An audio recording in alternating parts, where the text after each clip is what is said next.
Welcome back. I am John P. Today we are going to be talking about Rolex and their statement on why there is a Rolex watch shortage. Now, many of us, I understand, are probably on a bit of a Rolex overload, but the reality is Rolex plays a very large role in watch collecting, the watch industry, and also has been known to set the trends for other watch brands to follow. So I always like to talk about Rolex when it's appropriate and when they do something that I feel can change the way that the watch industry is and also set kind of a bar for the other brands to follow. And of course, if you watch this channel, I talk about so many other brands, so I don't want anyone to feel like I only talk about Rolex, because the reality is I love so many other brands, including vintage watches. And also, if there's something that you'd like to see before we jump into it,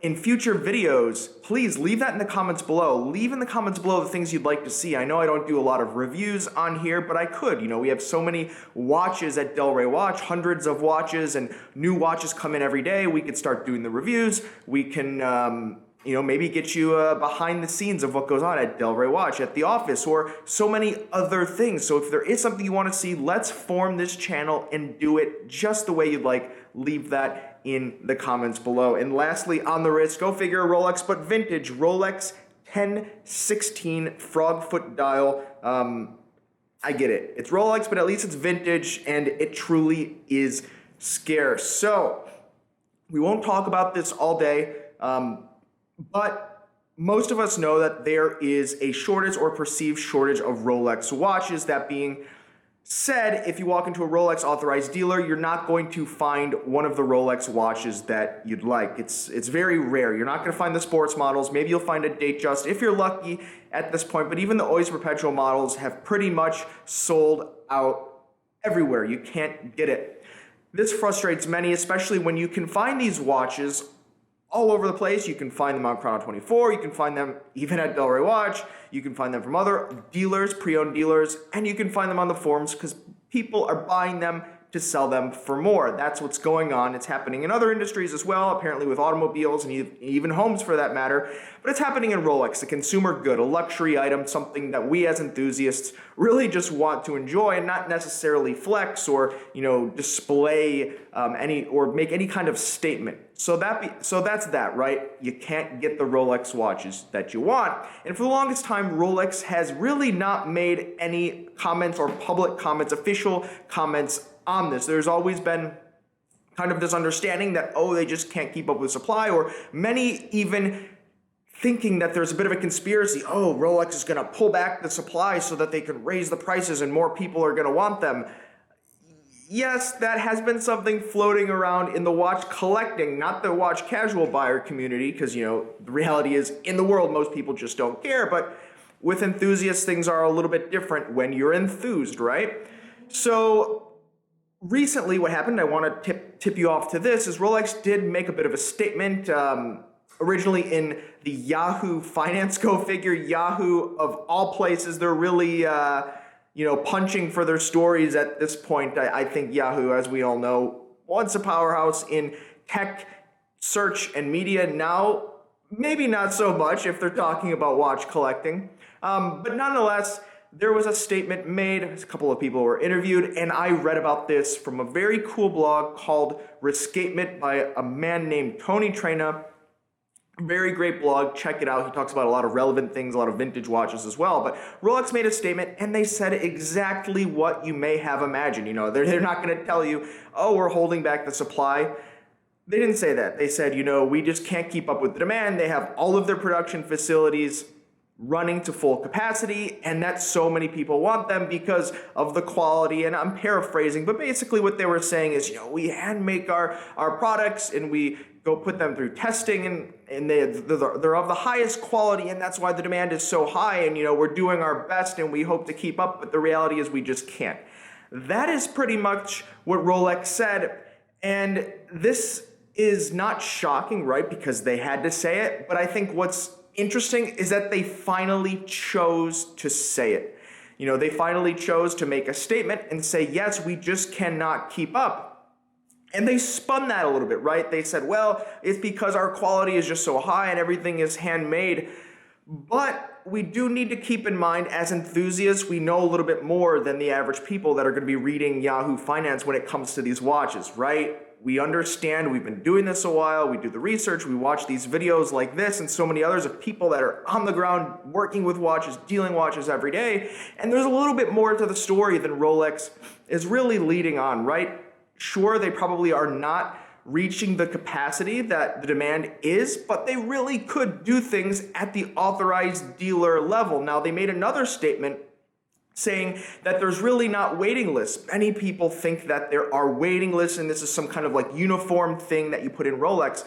Even when I've gone to some authorized dealers, they tell you, yeah, let me put you in the computer and we'll send this over to Geneva or something like that. That doesn't happen. And Rolex also made that statement, which I think is big for most people that may have assumed that to be the case. I know a lot of people in the comments are going to say, oh, John, I've known for so long that the waiting lists aren't real. Yeah, well, this is where you're hearing it from sources like this, but a lot of people mainstream think that these waiting lists might exist, and maybe a small authorized dealer in, Peoria, Illinois or something like that will have like a good old-fashioned waiting list. But the reality is they also mention in this article, directly from Rolex, that people are being kind of rewarded for buying things at certain authorized dealers, and that is up to the authorized dealer level. Now, why is this relevant? Why does this mean anything? Does this mean anything for us as collectors? Can this give us any insight or foreshadowing of what's to come collecting Rolex, or if you're on the sidelines buying or selling a Rolex? I think it means a couple of things. First, I think that it goes to show that at least it lends to the fact that there's probably not some grand scheme in the background. I know this is PR, this is publicity. Sometimes companies say things that are not true, but it seemed like genuinely they are running to capacity, right? Sure, they have this whole nonprofit classification in Switzerland, but the reality is, at the end of the day, they still have to operate like a business. They still do have employees with salaries, and they do have real-world costs. So I can't think of a lot of reasons, besides the fact that maybe there's some conspiracy, right, that they want to hold back the supply. They should probably want to grow so that they continue to be the powerhouse brand that they've built for themselves. You have to keep growing or you're shrinking as other actors in the watch collecting space. Other brands will start taking their business. So they're going to want to grow if they can support it. And of course, they can support it. So I do genuinely think that they just can't keep up with the demand. And you see it across luxury goods and spending across the board, especially in places like the US, big demand for these types of products. So that's not anything to necessarily, criticize from the brand.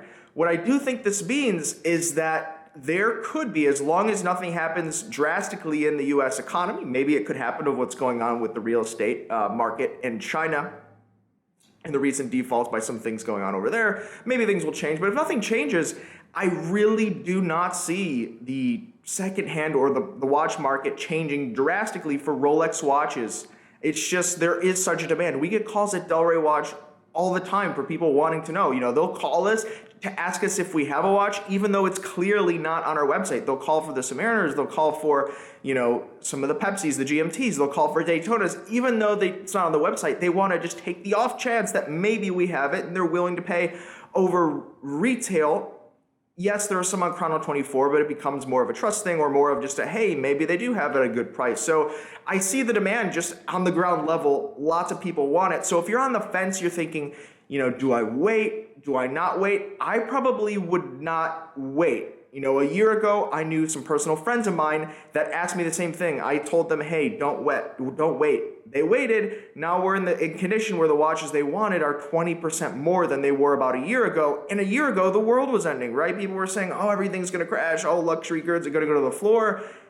Some of that happened with the exception of the luxury goods, right? Things changed in the world, but the luxury goods are still here. The Rolex prices are still at all-time highs. But setting aside the Rolex brand, what do I think that this does for the watch industry? Rolex sets the bar in many cases, whether it's design, aesthetics, business practices, or the structure of how they sell their watches and their dealer channels. What I think that is going to happen here is they're going to set a certain norm in the new watch industry where other brands are also going to feel that it's okay that they don't overproduce, right? Now, what happened with Rolex may not have been a plan. It might just be how it unfolded. But if other brands start taking that Rolex model, I think we'll see the secondhand market on watches across the board come up in price. And we see it just trading at Del Rey. We see watches that are now, something like a Girard-Perregaux Laureato that I've been talking about for years at being a really great value. Secondhand, the price is climbing higher and higher, like the recent Laureato releases from the last few years. They are, maybe trading pre-owned at like 20% off the retail price, whereas a year ago, 2 years ago, you could see those watches trading pre-owned at like maybe 40% off plus of the retail price. And it's a function of the demand and the supply. So if other manufacturers kind of see and take note from what Rolex is doing with their business model, we're going to see pre-owned watches like that hold a closer value or a closer price to what the retail might have been, trading at a lot smaller of a discount from in the secondhand market compared to the primary market. And I think that's great for us as watch collectors, because far too often people would say, even with these videos, I'm sure I'll see it in the comments below, oh, I'm sick of Rolex, but I buy Rolex because it holds the value. I don't want to lose, money by buying something that I really like, so I'll get this. If that is the case and most watches trade closer, I'm not saying over retail, but closer to the retail price, this should unlock more people to branch out away from Rolex, Patek Philippe, FP Journe, and maybe try out the Moser, maybe try out the Girard-Perregaux, maybe try out things they always wanted to try, but they didn't want to feel like they were losing money. Maybe they can flip out of other watches and get into something else. And that's something Rolex people have always been able to do because the prices stayed pretty close depending on the model. And that's something Journes and some of these other independents that are desirable, that's something they've always been able to do. But maybe someone that's drawn to that Laureato, that's drawn to the Seamaster, by the way, that is holding a very close, the Seamaster ceramic bezel, very close difference in retail versus secondary now, believe it or not. Maybe these people, myself included, will branch out and try something a little bit funky, a little bit more interesting, and that will allow brands to do more interesting things and not produce watches that were going to be a no-brainer sell or overproduce watches and just get people to kind of take sides of the fence, if you will. I've seen it so many times on YouTube where you get the Rolex guys and then you get everyone else. But if that price difference is no longer a factor, I think we get more mixing of collectors, and I just don't see how that can be a bad thing. So personally, I'm very excited to see this happening in the industry, but what do you think? First of all, do you think Rolex is just saying that? Do you think that maybe they don't mean it? Or do you have any other kind of speculation? I would love to see it and hear it in the comments below. And also, please do not forget to leave in the comments below the things you'd like to see in the future. I have access to so many cool, interesting watches, and it's always kind of a guessing game trying to figure out what you guys would love to see. So please just tell me, and I'll do my best to actually provide that for you. Anyway, guys, I've got to go to a bit of a function here. Just want to shoot out this video for you. That's kind of why I've got this jacket on. But have a great day, everyone. You have been chatting with John P. Ciao.